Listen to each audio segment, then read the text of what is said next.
বন্ধুরা, খুল্লম খুল্লাতে সবাইকে জানাই প্রথমে স্বাগত। দর্শকরা, আপনারা জানেন যে গতকাল শিলচরের ফ্লাইওভার নিয়ে একটা নাগরিক সভা হয়েছে প্রশাসনের উদ্যোগে। এই নাগরিক সভায় বিভিন্ন মানুষ, বিভিন্ন নাগরিকরা তাদের বক্তব্য পেশ করেছেন এবং পক্ষে বিপক্ষে অনেক মত এসেছে এবং সবকিছুর পর মন্ত্রী কৌশিক রায় বললেন যে শিলচরে ফ্লাইওভার হচ্ছে। এটা হলো আজকের খবর। কিন্তু এই যে ফ্লাইওভারটা হচ্ছে এবং এটা নিয়ে যে কালকে সভাটা ডাকা হয়েছে, ডাকার উদ্দেশ্য হলো যে ব্যবসায়ীদের সেন্ট্রাল রোডের ব্যবসায়ীদের একটা অংশ ফ্লাইওভার হলে ক্ষতিগ্রস্ত হবেন এমন আশঙ্কা তারা পোষণ করেছেন, যার জন্য তারা জেলা শাসকের কাছে একটা স্মারকপত্র দিয়েছিলেন। এর পরিপ্রেক্ষিতে এবং বিভিন্ন নাগরিকদের সঙ্গে নিয়ে কাজ করার জন্য এবং সবাইকে কনফিডেন্স মানে আনার জন্য এই সভাটার আহ্বান করা হয়েছিল। এই সময় আমি যেটা একটু আগে বললাম যে দুপক্ষে মতামত ব্যক্ত করেছে, এগুলো আপনারা জানেন।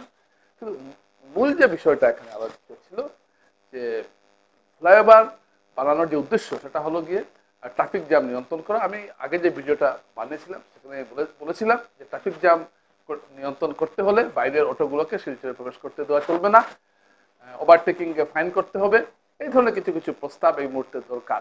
ফ্লাইওভার, আমি এখনো বলছি ফ্লাইওভার হওয়াটা জরুরি এবং শিলচরের অন্তর্পক্ষে 20% যানজট সমস্যা এই ফ্লাইওভারের মাধ্যমে সমাধান হবে।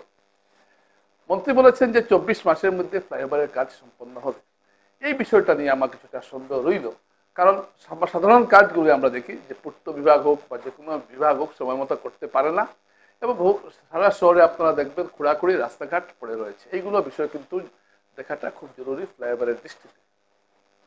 এবং এটা ঠিক যে ফ্লাইওভার বানানোর সময় দেখতে হবে যাতে কোনো অবস্থায় যাতে মানুষ কম ক্ষতিগ্রস্ত হন এবং ফ্লাইওভার বানানোর সময়সীমা যাতে মানুষের খুব একটা অসুবিধা না হয়, সেই বিষয়টা দেখাটা একান্ত কর্তব্য বলে আমরা মনে করছি। এবং সঙ্গে এটাও ঠিক, তবে কিছু লোক ফ্লাইওভারের বিরোধিতা করছেন, আবার কিছু লোক উগ্র সমর্থন করছেন। আমি এই দুই দলকেই কিন্তু, এই দুই দলের কারো পক্ষেই কিন্তু নেই। ফ্লাইওভারের ফলে কিছু বাস্তব অসুবিধা দাঁড়াবে এবং এটা আমি বলছি যে ফ্লাইওভার হলে শিলচরের যানজট সমস্যার পুরোপুরি সমাধান হবে না, কারণ নিচে যে অটোগুলো চলাচল করছে বা গাড়িগুলো সেগুলো নিচেই চলাচল করবে। তো এগুলো বিষয় রয়েছে। ব্যবসায়ীরা যে আশঙ্কাটা পোষণ করছেন, অনেকের দোকান চলে যাবে, অনেকের দোকানের সামনের অংশ অনেকগুলোই চলে যাচ্ছে, এরকম অনেক ব্যবসায়ীরা আছেন এবং তারা বলছেন যে আমরা তাহলে কি করব। অনেক এর বিপক্ষে অনেকে বলছেন যে একটা যখন বৃহত্তর স্বার্থে ক্ষুদ্রতর স্বার্থ বলে দিতে হয়, একটা এরকম কথা অনেকে বলছেন। যদিও এইসব কথা বলাটা যতটা সহজ, কার্যক্ষেত্রে পরিণত করাটা খুব কঠিন। অনেক অন্যকে জ্ঞান দেওয়া খুব সহজ, কিন্তু নিজের উপর পড়লে সবারই আসল রূপটা বেরিয়ে আসে। সুতরাং সরকারের উচিত যে এই বিষয়ে যাতে ব্যবসায়ীদের সঙ্গে কিছুদিন পর পর আলোচনা করা এবং যারা ক্ষতিগ্রস্ত হতে পারেন তারা যাতে ক্ষতিপূরণ বেশি পান সেই ব্যবস্থাটা করা, এই সমস্ত বিষয়গুলো বিবেচনা করার এখন প্রয়োজন রয়েছে। কারণ এটা সত্য যে একটা আধুনিক শহরে ফ্লাইওভারের দরকার রয়েছে, কিন্তু ফ্লাইওভার করতে গিয়ে দেখতে হবে যাতে খুব কম বেশি ভাঙ্গাচোরা যাতে না পড়ে এবং মানুষের যাতে হয়রানিটা কম হয়। এবং ট্রাফিক নিয়ন্ত্রণের জন্য যদি আপনারা ফ্লাইওভার করার চেষ্টা করেন, তাহলে এখানে যে কথাটা হলো যে ট্রাফিক নিয়ন্ত্রণের জন্য আলাদাভাবে পরিশ্রম করতে হবে, আলাদাভাবে উদ্যোগ নিতে হবে, এটা ঠিক। আর কালকে যে সভাটা হয়েছে এটা নিয়ে আমার মনে কিছুটা সংশয় নয়, ঠিক কিছুটা প্রশ্ন রয়েছে। এই সভায় জনগণের মতামত নেওয়ার জন্য সভা নেওয়া হয়েছিল, কিন্তু সবার পরেই বলা হলো যে শিলচরে ফ্লাইওভার হচ্ছে। এটাই যদি হয়ে থাকে তাহলে মতামত নেওয়ার কি কারণ ছিল? নেওয়াটার প্রয়োজন রয়েছে, কারণ আমরা দেখেছি যে ডলুর এয়ারপোর্ট নির্মাণের সময় খুব একটা বেশি মতামত নেওয়া হয়নি এবং সেই শিক্ষা থেকেই হয়তো জেলা প্রশাসন প্রথম থেকেই পত্রিকাতে বিবৃতি জারি করে মাইকিং করে এই বঙ্গভবনের এই সমাবেশে আসার জন্য সবাইকে অনুরোধ করেছিল, যার ফলে বঙ্গভবন পুরো ভর্তি হয়ে গেছিল এবং সবাই তাদের মতামত ব্যক্ত করেছে। কিন্তু কেউই খুব জোর গলায় ফ্লাইওভারের বিরোধিতা করেননি, ব্যবসায়ীরা শুধুমাত্র তাদের অসুবিধার কথা বলেছেন। সুতরাং শহরে মানুষ চাইছেন ফ্লাইওভার হোক।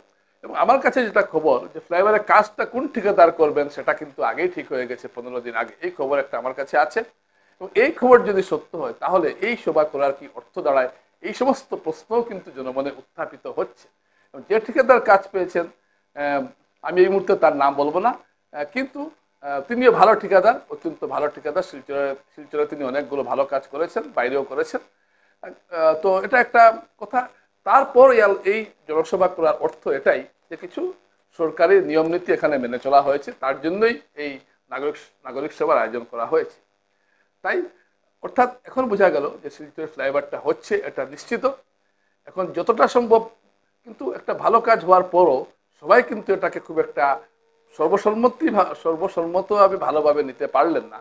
এটাও কিন্তু একটা তাৎপর্যপূর্ণ ঘটনা। এত বড় একটা কাজ হচ্ছে, শহরে খুশির জোয়ার বইয়ে যাওয়া উচিত ছিল, কিন্তু ঠিক সেটা যেন ঠিক দেখতে পাচ্ছি না। এটাও কিন্তু একটা সরকারের চিন্তা করার বিষয় রয়েছে।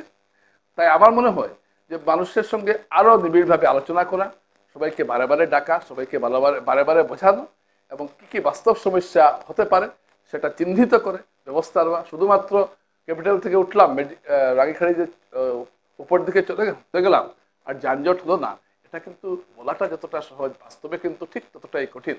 তাই এই সমস্ত বিষয়গুলো পর্যবেক্ষণ করারও আরও এখন প্রয়োজন রয়েছে।